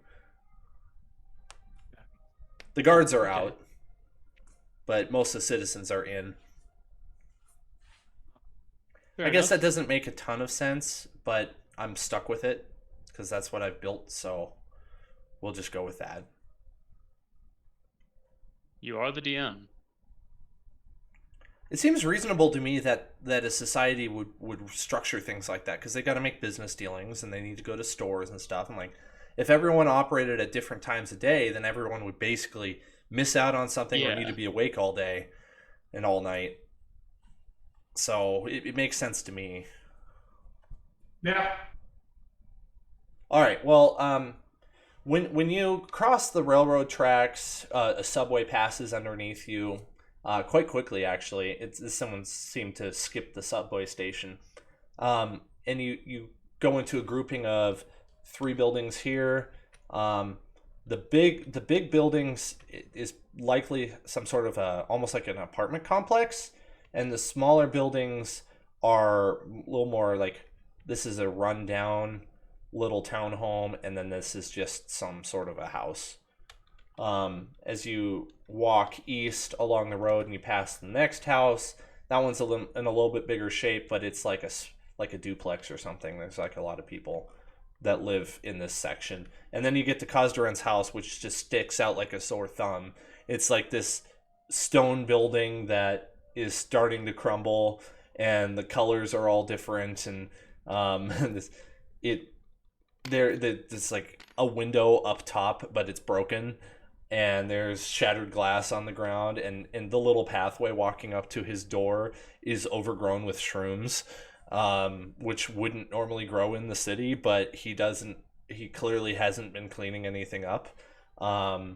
There's a big stain of something purple on the sidewalk once you get right up to the steps to his door, like something, I don't know, something was spilled there. And the door is kind of leaning, like one of the hinges is bent or broken. There used to be like a door knocker, but it's there's only like the original frame for it to hang on. The actual door knocker is missing. And there's a pair of ragged, torn up leather looking boots on the welcome mat. Well, I think this is the place. And it totally Yeah, matches the description of Vargo that Vargo gave you. Mm-hmm. This is gonna be great. Angel actually says out loud. Okay, so you're just standing outside the door at this point. Well, Walt looks to Angel and he's like, "Guess I'm on point." And just Sure. We mean on Kind point. of. Wait, we're not even fighting anyone. oh no, but look at this house. Okay. Fair. Do you want to go in first? Do you mind? I mean, if you want to go in first, I'm mostly fine with it. But I don't really care. Let's just get this over with. Okay. Walt's just gonna waltz in there. Whenever you talk like that, Spencer, I know this is not what you mean, but it sounds like you're like, I don't want to even deal with this right now. I mean, that's is probably that what Angel would be feeling, man. That's what Angel would be like- feeling. Guy can't keep things straight and is probably going to be really eccentric and like talking about all this stuff, and Angel's probably going to be like, please, I don't understand. I just want to get out of here. Well, I as you wanna knock go on the back to my door, day. you hear a squeak in surprise, like, ah! Oh, from inside. From inside. Yeah, sorry, I didn't make that Yeah, I clear. was Yeah, from the confused inside you hear ah! And then, Hello? and then, Anyone there? shuffle, shuffle, shuffle, shuffle, shuffle. Very like it's if you can imagine an old man who can't walk but he can shuffle and he's got a cane and it would normally take like 5 steps, but instead because he's shuffling it takes like 20 shuffles, and they're very rapid, and he was like shuffle thunk, shuffle thunk, shuffle thunk, shuffle thunk with the with the walking stick, and then you hear him try to reach the doorknob and it goes as he's like losing grip of the door handle and trying to open it, and like I thought the door was kind of like this guy's open. kind of frail, and he manages to turn the knob, and the door, because it's hanging at an angle, just swings inward on its own, like, and you see a doubled over dwarf in his pajamas with a purple cap on, with a very scraggly, partially grown out, very long gray beard and white hair. Doubled over dwarf. Yes, so he's like a hunchback. A hunched over dwarf. How is that even biologically feasible? Very easily. Fair. So he's like even shorter than regular dwarves. Only because he's bending over. Yeah. Yes. Can he wear like an extra tall pointy hat to make up for it? Yeah, it's the purple hat he's wearing. Wonderful. Yes, I latched onto the cliche for a moment there. And he's got glasses on that are kind of like on the tip of his nose. One of them has apparently cracked, and there's only about half the glass in that lens. And he looks at you with eyes that are wide open, like he's got these tiny little pupils, but his eyes are open wide, like these huge white eyeballs looking at you with tiny pupils. It's like, who are you? What can I do for you? Hi there. We're looking for Kaz Daring. He looks really closely. He shuffles up to you, shuffle thunk, and he gets like right up next to you, Walt. And he looks at you. He starts peering. He takes his hand. He holds his glasses. He kind of like, when someone's really focusing and they squint, and they also kind of like wrinkle their nose. That's totally what he's doing. He's looking you up and down, up and down, up and down. What are you? You don't look like a dwarf. Well, I'm not a dwarf. I'm a Walt. What is a Walt? Me. Very descriptive of you. Thank you. Would you like some tea? I don't drink tea or water or anything really. Huh. A non-dwarf who doesn't drink anything. Very strange. What about you, tall person with black skin? He clearly can't see you very well. Yeah. I'm just gonna give my big like sharpshooter shoulder plate like a knock so that you can hear it's titanium metal. Oh. And I'll correct him armor. Oh. Well. Anyway. What? I don't want to be catching the cold. Would you come in and shut the door, please? Is it even that cold outside? He's senile. Oh. Well, it's That's a good question. It's probably a little chilly. I mean, it's caverns. It's hard to tell because like you haven't made him Joe Biden levels of incoherent. No, so. He's definitely not incoherent. He's just nuts. But you haven't experienced his nuts yet, so that's fair. Yeah, you come in the door. Are you gonna do that? He asked you to come in and shut the door behind you because he can't easily shut the door. Okay, I'll do it. The door settles, and there's this like blazing fire on the other side of the room, and it is super piping hot in here. And there are books scattered everywhere. There are cobwebs hanging from the ceiling. There's like a chandelier with broken off or really, really burned low candles hanging from the ceiling. There's a plate of some sort of food on the table, which is also covered in books, and it's partially eaten. There's a kettle on a stove, kind of whining as the water's boiling. All this sort of thing, and then there's a couple paintings on the wall, and then peculiarly out of place, there's like an end table in the corner of the room that's got some colored crystals on it.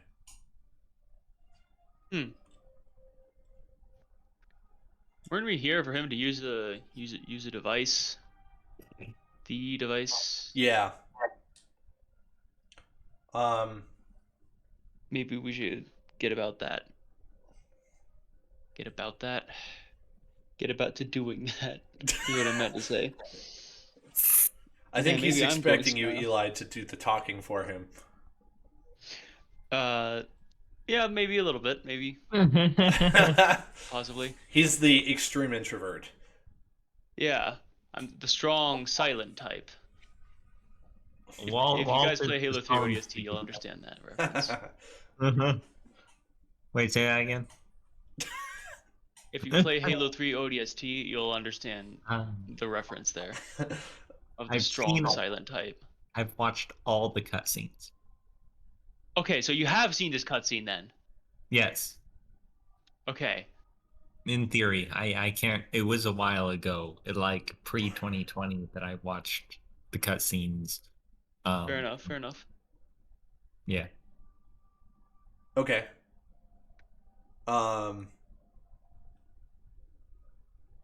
Right now, he is standing looking at you inquisitively.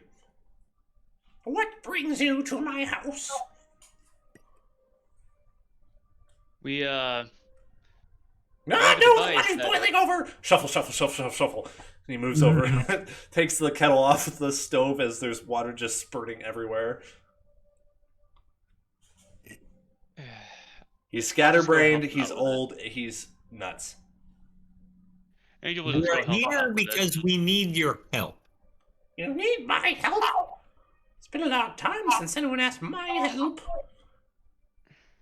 Well, we were told that it's we need your help working a device that we were told you are an expert on. What made you go southern? I've always been Southern. He's always had a little twinge of the Texan accent. Yeah, I just Okay. I just I'm- catch it at weird times. I'm sorry. yeah, I'm terribly inconsistent with it. It's okay. I'm not very consistent on my voices either. What counts is you try. An attempt was made. An attempt was made.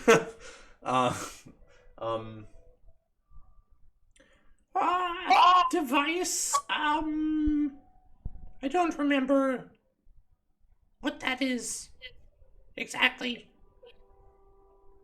Could you explain to me? So, me and my comrade here and a few of our other comrades were here with a bunch of machinids, but we lost them, or more accurately, they got yoinked from us. So we need your help to work the device so that we can find our machinids. He scratches his beard for a moment, and then he goes into this quick story about one time he went out picking mushrooms and he made this excellent mushroom stew, and then he spilled it all over the floor. And then he looks at you like he's expecting something, and he completely missed the point of what you said. You might want to repeat yourself, Walt. Okay, do you know what a machinid is? We're here with some machinids. We need your help to work a device so that we can find some machinids. Oh! It's been a long time. I don't remember how it works. But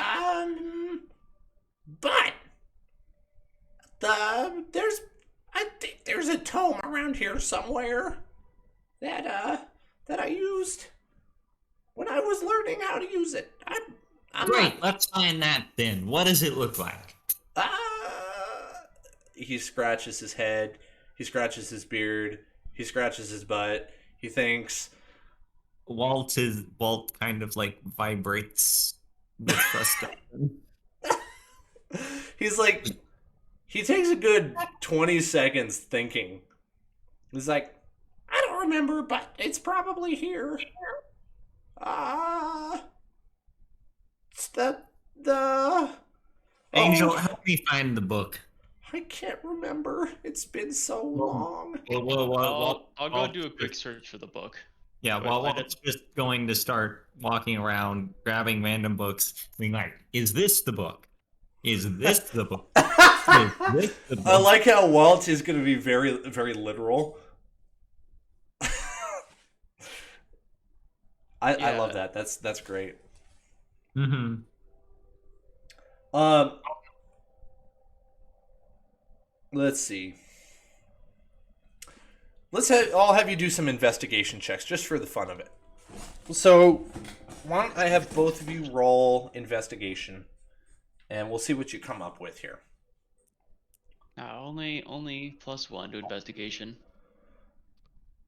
I think I only have +1 as well. Oh no, I got a 3. Okay. Well, that's okay. That's I all right. got 15. Oh, sorry, I'm getting a back problems. Let's see. So I'll go with what Angel finds first. He's looking around, and he encounters um, um, a book that is titled "The Deep Dark and What Dwells There." Um, Walt, on the other hand, discovers a book that is that's titled "Karn and Its Allies." Okay, so why don't we write those down? So Yeah. why don't you write down on your respective sheets what I just gave you? So Karn and its allies is what Walt finds, and the deep dark and what dwells there is what Angel finds.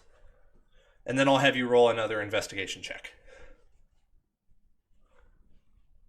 I'm just gonna put it generally under books in D&D notes. Karn and its allies, and then Oh, and Kazdaran says to you, "Oh, I don't need those books. If you ever want to read them, you're free to them." I don't know why. I'm trying to do a high voice, but it's coming out weirdly. Like some words are coming out with a southern drawl for some reason.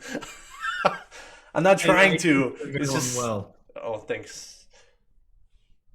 You're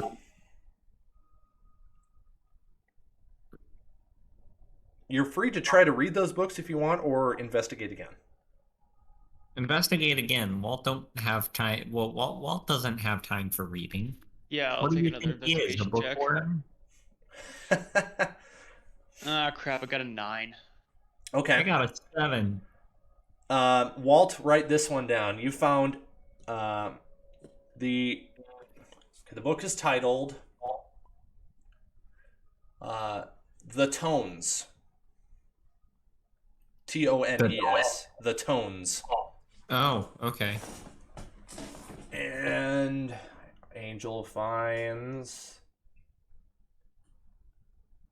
I'm not just coming up with random names, by the way. Okay. Just trying to be thoughtful about it.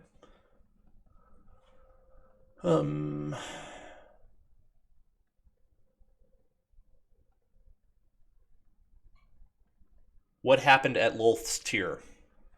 That's the name of that book. Okay.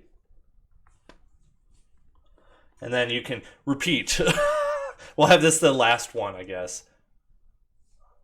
Roll it. Rockin' rolling. and rollin'. And down with these dice I am throwing. I got a 1. Wow. Oh, baby. Ooh. 17. Awesome. Nice.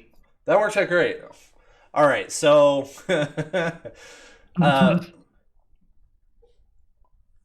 Walt finds a book that's titled "Quagoths and Their Creepy Natures." That's it? Yeah, that's what you find. Angel finds a book that is that's titled "Telepathic Technologies and Their Origins." Okay. And you also get a sense when you find that that's probably the book. Just a moment. Gosh, it's like taking meeting minutes. No, I already wrote everything down. I'm Oh writing. well. Awesome. Good. Wait, what are the other books? Uh, doesn't What are matter. the ones we just found? Quaggoths and their creepy natures. And the one, And I'd found what happened at Wolf's here, and you found the tones. I found the deep What dark are wells there. the ones we just found? The ones we just found. Well, oh, I got telepathic technologies and their origins. Okay. I'm gonna hold that one up and say, "Is this what you're looking for?" Wait, hold no, no. I'm gonna walk up to him. Then I'm gonna ask him that. yeah, there you go. He shuffles a little closer, and he squints and he looks at it and yeah, that's it. That's the one. Let me see. And he takes the book out of your hands and starts flipping pages. And it's like something clicked, like he remembered. And he goes to a page and he points and he says, "Is this the device you're looking for?" And it's like this, um, it's this column, like the one you saw in the in the temple that you were shown by Eldar. It's a column that has runes on it, and there's a description below it that says that it's a device used for enhancing the reception of telepathic signals. Okay. Huh. Hold on.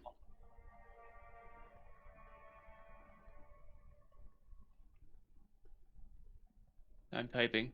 I'm slow. Oh yeah, no problem. No problem. Did I type an device? A device. Spencer, you took English. By the way, does anyone need a quick break? I could probably use a restroom break. Sure. Okay. Yeah, sure. I'm going to mute for a little bit and go take a restroom break and grab a cup of coffee, and then I'll be back.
Welcome back.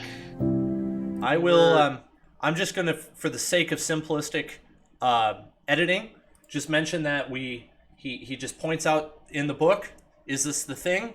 You're like, yep, this is the thing. And he's like, okay, about 200 years ago that I ran into an issue, and that's where the phone call happened. So he's racking his brain. He's like, I can't remember what it was. And then all of a sudden, boom, light bulb. As he's looking at the page, he points and he says, this is it. This is it. Let me get up in my notes here. I can't remember which. Let's see here. Sorry, I should have been ready for this.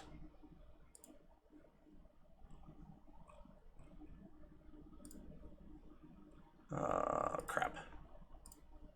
Dwarves.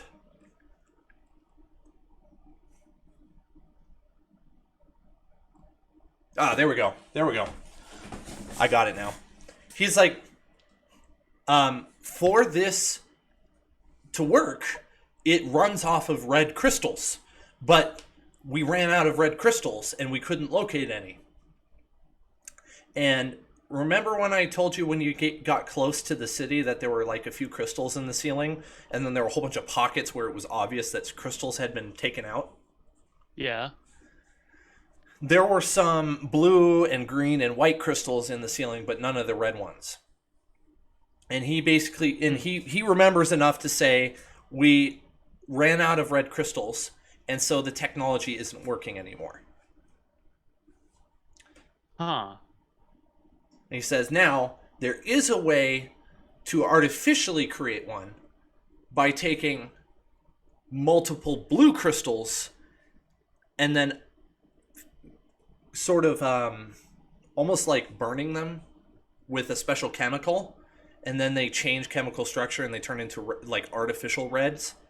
They're kind of like purple colored and they don't work as well, but it will work. So if you were able to go around and get, it would have taken just like 1 or 2 crystals with the red one in order to power it, but you would need more like 10 or 20 pounds of blue crystals, which is significantly more. And then you would need the chemical to artificially purple them.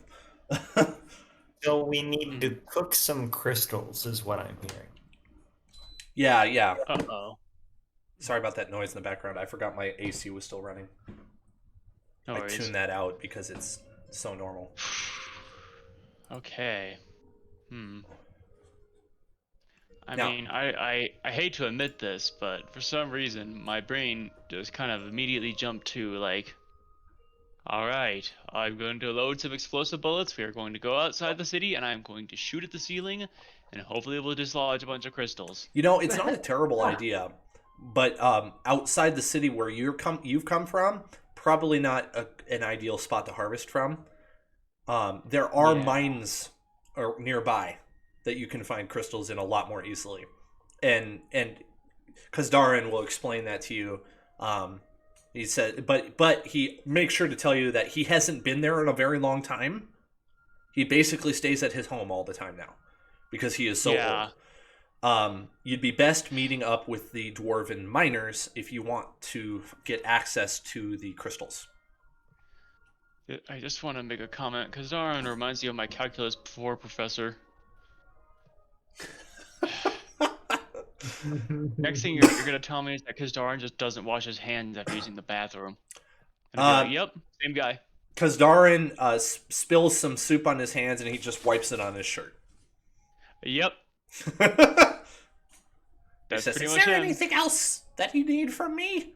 You're free to take the tome. I don't need it anymore. I'm surprised I have it. When you're done, please leave it at the temple. Oh, sure. I'll keep it around just in case. I'll put it in my, to be technical, ICLS rucksack. I like it. It's the backpack. I strongly recommend that you take the other books with you. Okay, I will take those too. And he offers you tea one more time before you leave, and he also says thank you for the company. He's been bored. I was gonna hold my hand out and kind of nod no, as in no thank you. But no words come out of Angel's mouth. Well, it's been good being reminded of my early hundreds years. I felt so young then. Oh well, I'm sure you're busy. Thank you for coming. I wish you well. Likewise, sir. you. And I'll just kind of leave. Yep. He's like, can you shut the door on the way out? I have a hard time with that. That was the plan. just adding to the immersion there. Yeah. Okay, so you have now a quest item. That book is a quest item. Ooh. You need that in order to continue with this device. Oh wait, crap! I can't remove it from my inventory. I knew you were gonna say that. Item. No, you can, but It was just a really bad idea. I really appreciate that you said that though, because that's funny. Oh. Ah, crap! Permanent extra of 1 weight on me. Another hand touches the tome. Oh no. A new hand touches the beacon. A new hand touches the beacon. Even Eli knows what that's about. I actually like that quest. I know a lot of people hate it for some reason. I like it. Brian does Really that. cool. Brian does that every time I enter the call, or anyone enters the call. Does he?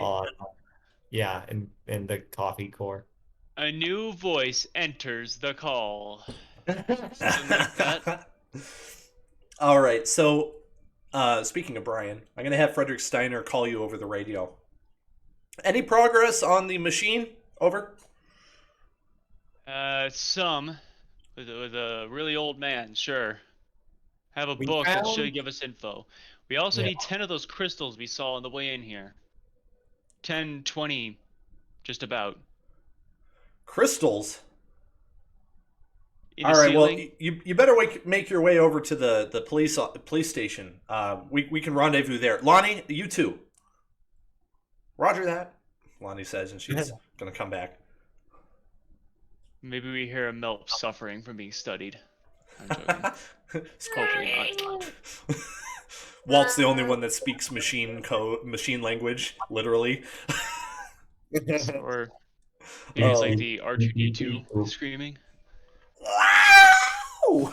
Oh my gosh, dude, that Yeah. actually started out sounding almost. It exactly sounded like okay at Mel. first, and then I lost my range. Yeah. Cool. I'm gonna have you all meet at the right here in the circle. Unless you want to meet in the Oh barracks. yeah, that thing. Yeah, unless you want to meet in the barracks really and have care. a meal. My character's a military guy. He can follow instructions. Okay. Awesome. All right, Steiner is going to open up when you get back. Good to have you back, team. Lonnie, what that Malp looks different. And she said, "Oh yeah, we got a replacement wheel." And the one that had the broken wheel has like this bronze tire on it that looks very out of place, but it's back to full functionality. And all the robots sing.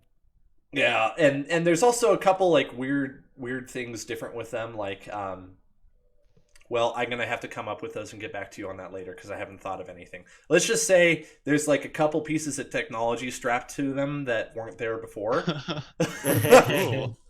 And Lonnie will explain them later. And then he turns to Angel and Walt and he says, "Report, please." We found the instruction manual.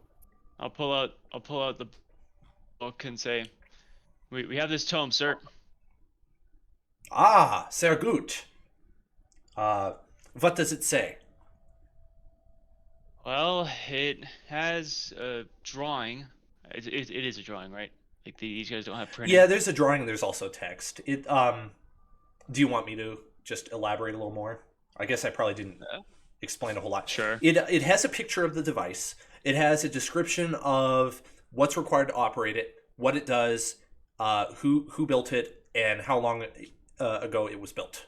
So what era, what year, that sort of thing. Okay.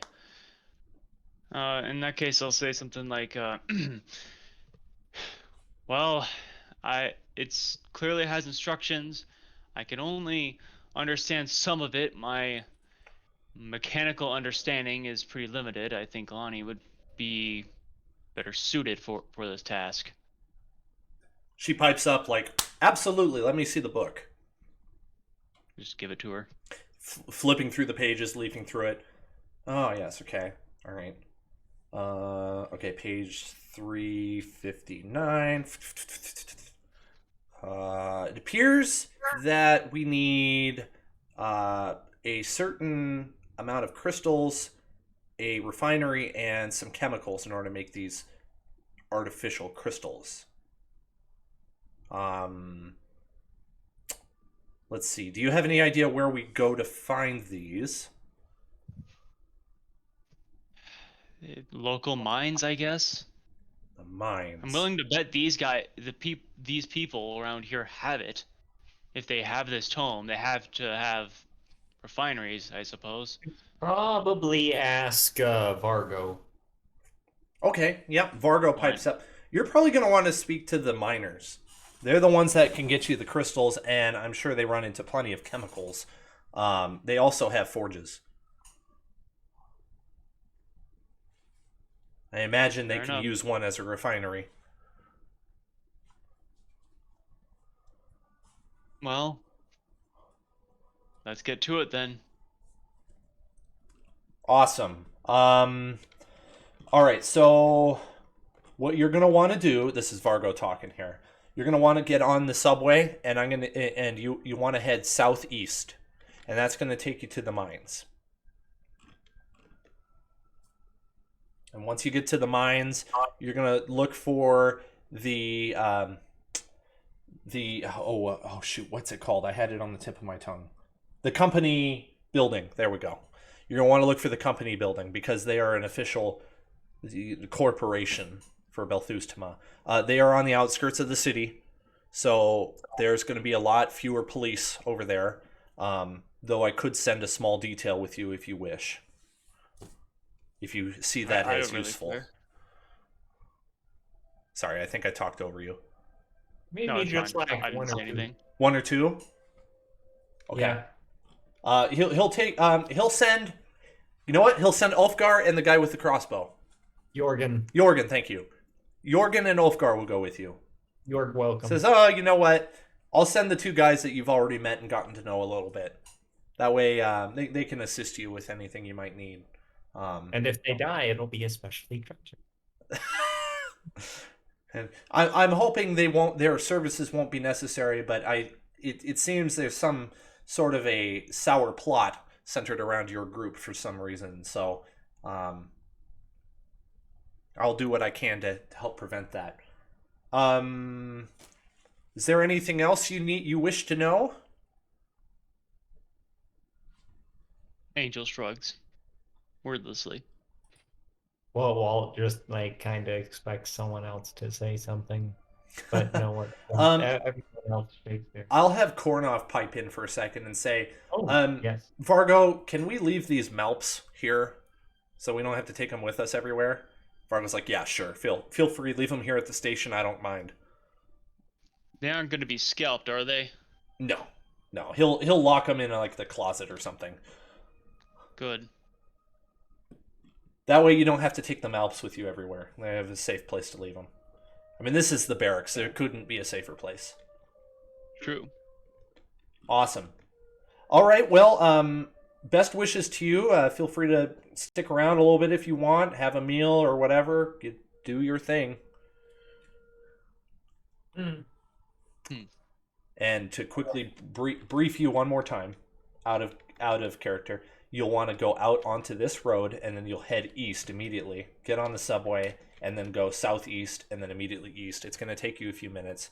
You're going to go outside of the city, and then it's going to stop you at the very last subway station, where you'll disembark, and then you will be looking for the company building. Okay. Man, the city is huge, huh? It's pretty big. I have an official size for it. If you got a moment, I can look it up.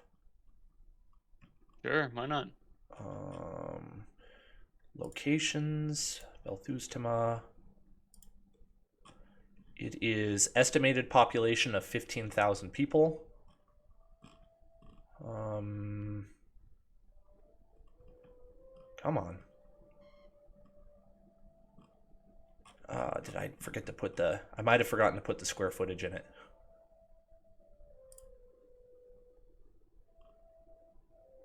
Oh, no, it's just not opening for some reason.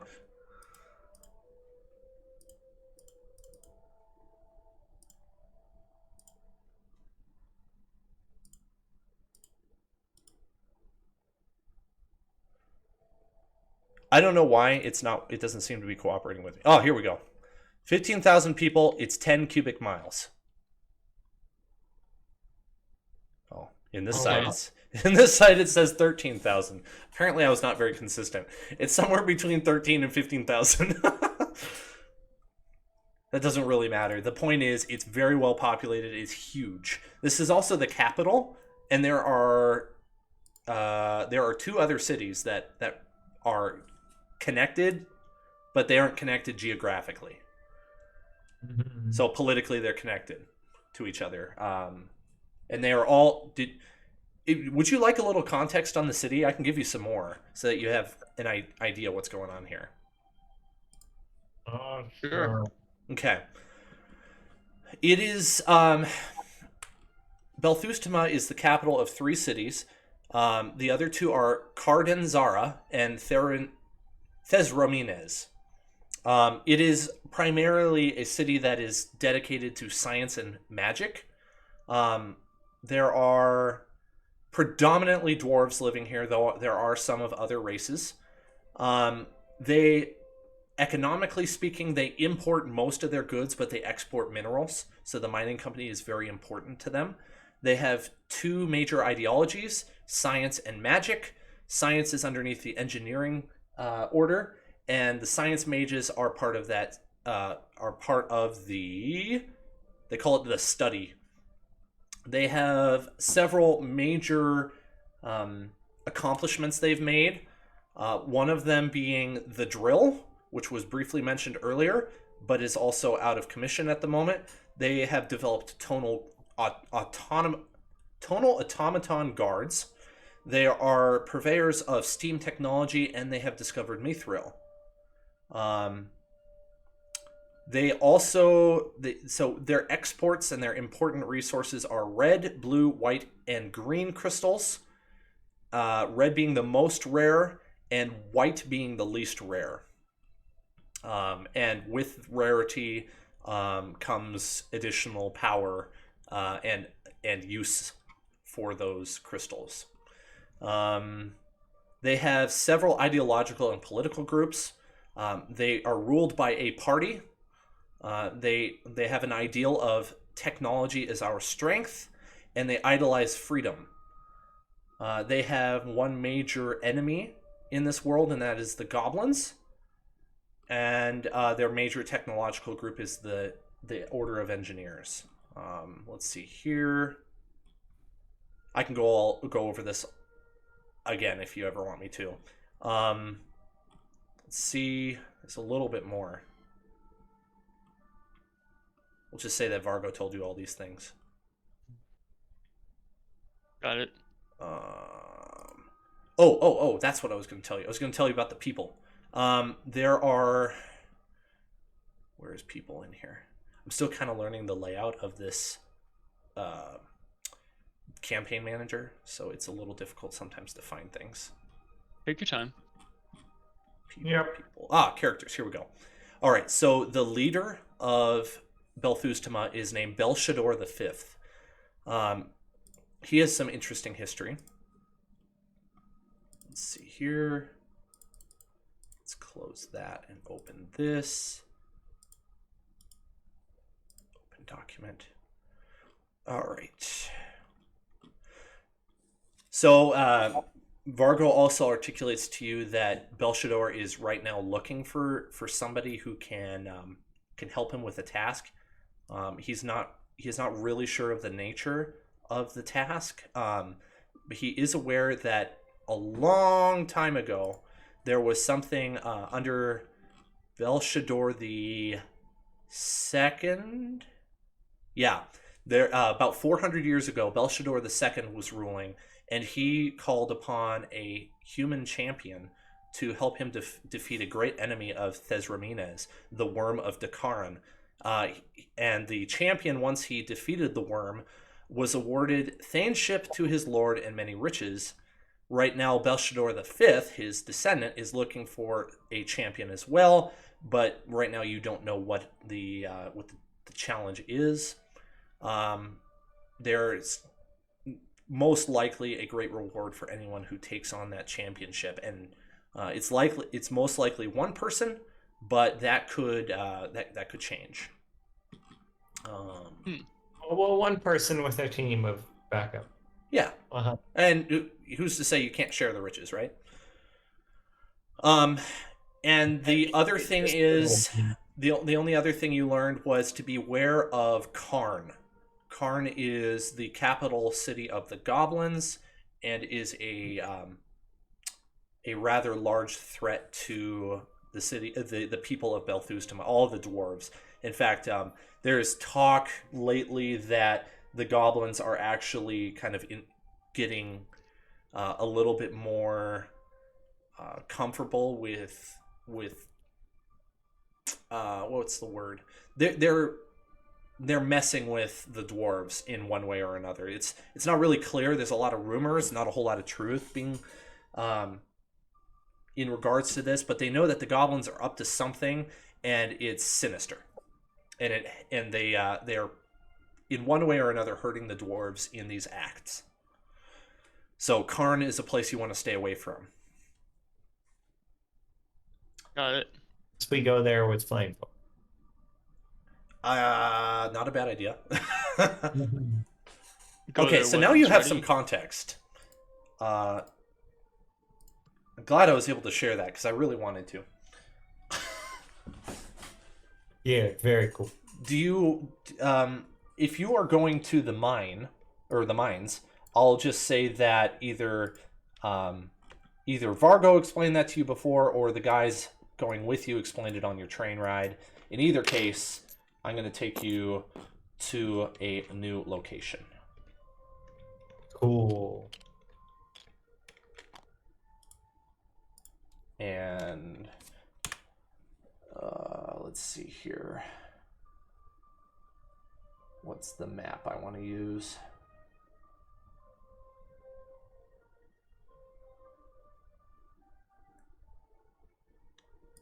We'll use this one. Finally, back to using some actual maps. They call it a mine. A mine! Alright, so they take you to this location. Let's see, we want grid persistent on that. Bingo, bongo, bingo, bango, bongo. We want that. We want you guys to be a little bit bigger. Not that big. About that big. There we go. Okay, so this is like... This is not really accurate for where you are yet. Let's just say you get off the train and you do a little bit of walking, and there is a building shortly afterwards, and then there's this ancient looking opening to a mine. And that's what this is. Like right here, this is the entrance to a mine shaft. I just wanted to give you something to look at because, gosh darn it, I want to use these maps. I collected them, I need to use them. Let's put in a house. Ooh.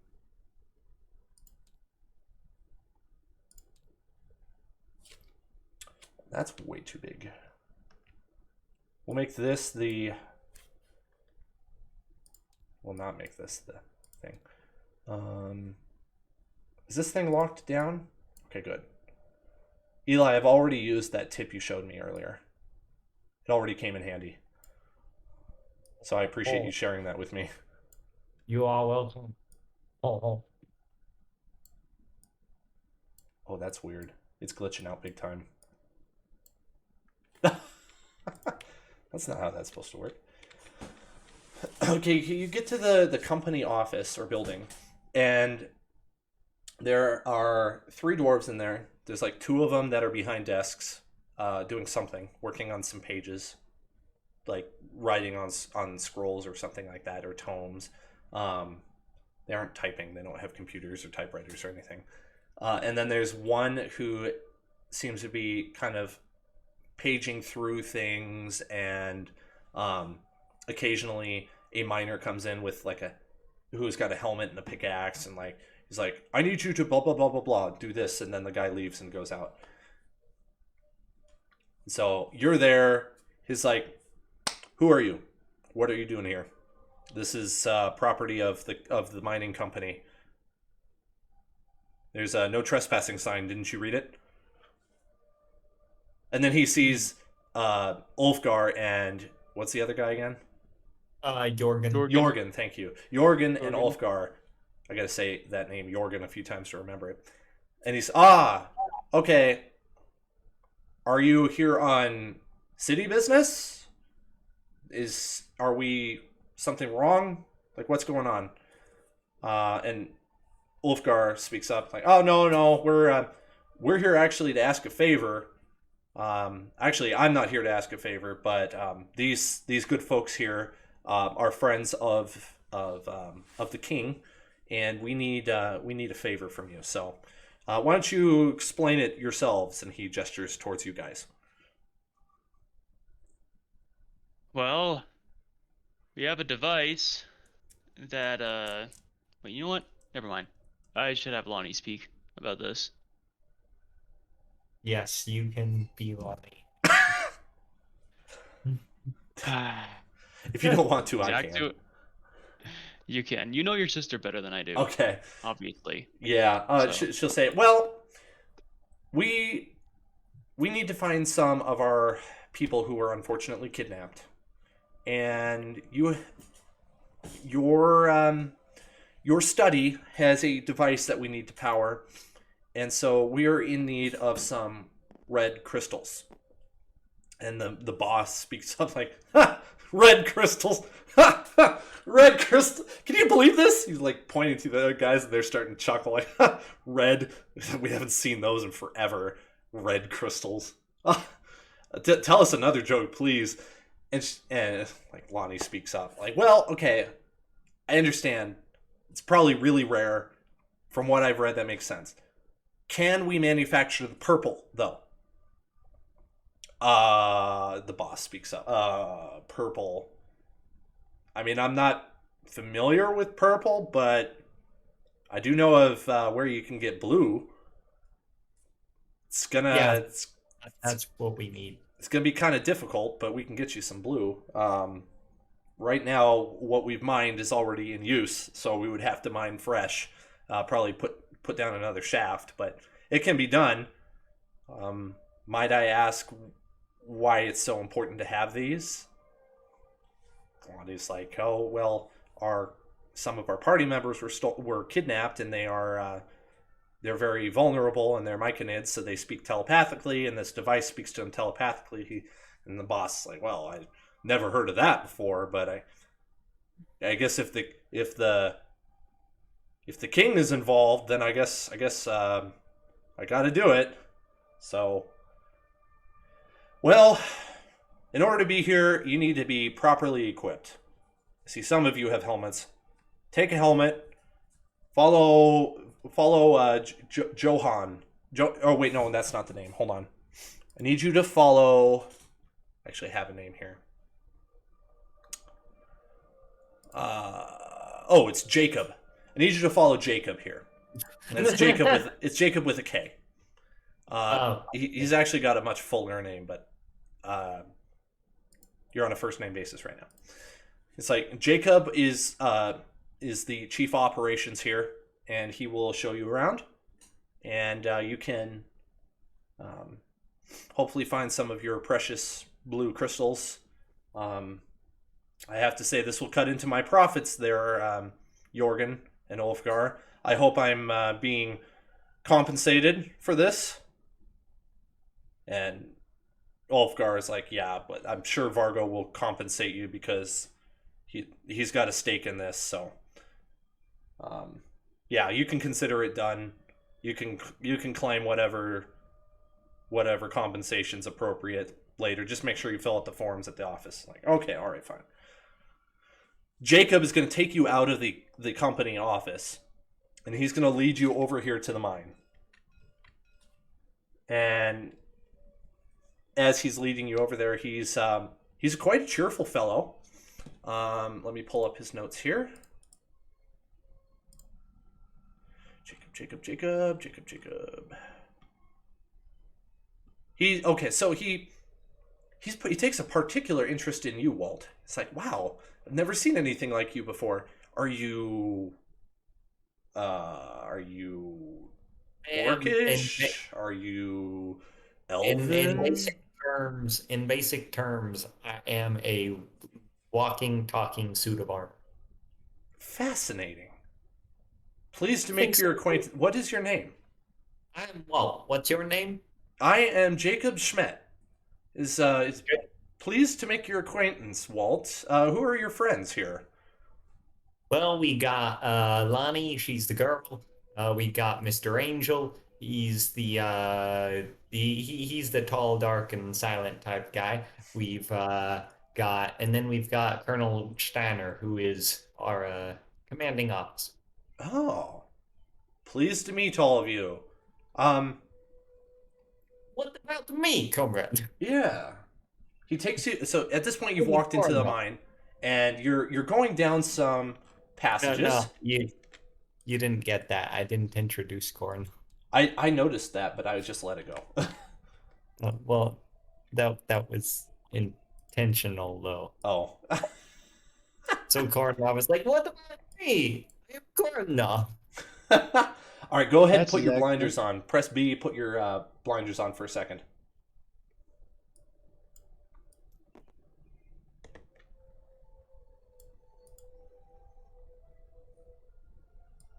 Okay. Because I want to put on a map, but I don't want you to see the full thing. So if you can't put on your blindfold, just don't look for a little bit here. Let's see. Fog of War. And you want to make that. Oops. This always makes it difficult for me. There we go. Wait, where'd it go? It just disappeared. You know what? Forget it. This doesn't matter. You can look. It's not working out like I thought it would, but that's okay. You're gonna come in here. I'm just gonna hide some areas. We've got a map on top of another. Yeah, mapception. All right, so you can only see part of it, right? Well, wait, what do you mean? Oh, you can see the whole thing. All right, that's fine. Yeah, That's fine. I don't have my heart set on you not seeing it. I just wanted to give you something to look at as you're walking through the mine. So, like, he's walking you through here. And he takes you into this chamber, and there's a bunch of water rushing. There's a huge waterfall, and you can see that there's some encampments set up as people have been through here. And the miners need they actually stay closer to their work rather than staying at the company building. It's just kind of how dwarves are. They really like being underground, and they enjoy they really enjoy their careers. And you go a little further, you cross over a wooden bridge. As he's taking you through here, he's talking to you and he's chatting you up. He's like, "Where are you from?" Where are you from? Not here. Not here. That's very descriptive. very, very far away. Like so Lonnie probably explains it as, we are from very, very far away, so far away that it would be kind of impossible to explain. That is incredible. I'd love to see that place sometime. I'm sure it's very different from here. Oh yes, it's very different. Like what kinds of things do you guys do? Well, us specifically, we're a Stargate team.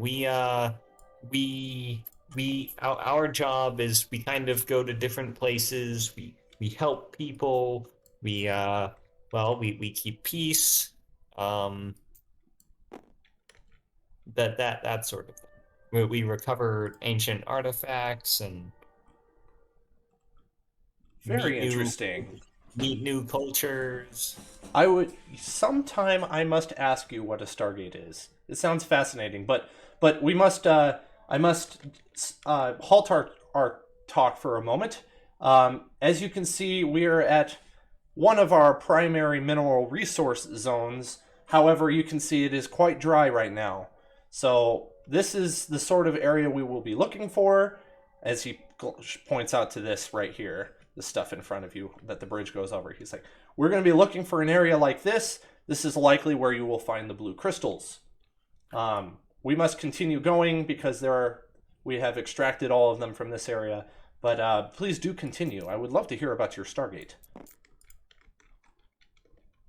Well, you know what? A Stargate is basically a gate that allows you to travel across long distances. Like you step in. Okay. Really simple explanation. Imagine you've got one city with a Stargate, and then another city with a Stargate, and both cities are pretty far away. You can step through the Stargate and then be in the other city. No way. What? Yes, what? What kind of magic is that?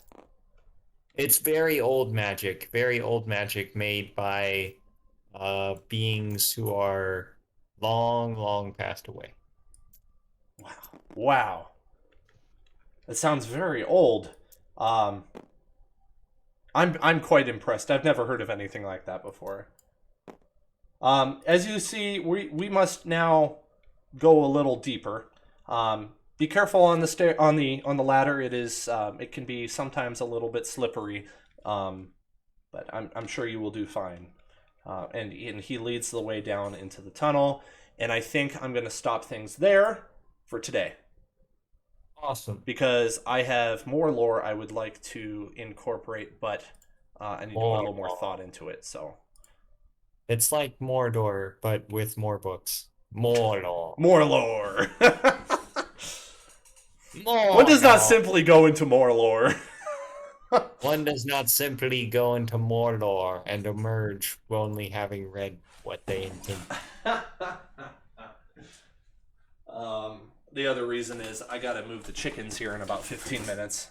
Oh, My okay. family will show up. Yeah. We gotta move the chickens. So, all right. Well, any thoughts before I wrap this session up completely? Interesting lore for sure. And also, I should probably go sooner rather than later. I hate to say it because I want to get this thing done as an assignment. Yeah, I totally and then understand. have the rest of my Saturday like just to me. Yep. Yep. Well, thank you for understand. joining. I appreciate it. And thank you for hosting and doing all this stuff. Yeah. My It's not pleasure. easy. Excellent. Super excited to get back into it. The next one I have scheduled is the 25th, same time. So if you want to do that, that would be great. If not, that's okay. And we will pick up here, and I will hopefully be going into what I'm most excited to show you. It just keeps getting deeper and deeper. Not like not like geographically. The lore gets deeper. Okay. I was trying to like kind of gently give you lore here today so that contextually it would all make sense, but you weren't quite as digging as deeply as I expected, so I had to just kind of tell it to you, but that's okay. That's fair enough. I'm still learning as a DM where it's appropriate to just expect people to ask that or whether I should just dole it out. It's oddly a very fine line. Yeah. And I'm learning what that means a little better each session, so I'm very happy with how this turned out. Yeah, I agree. Okay, cool. That's it.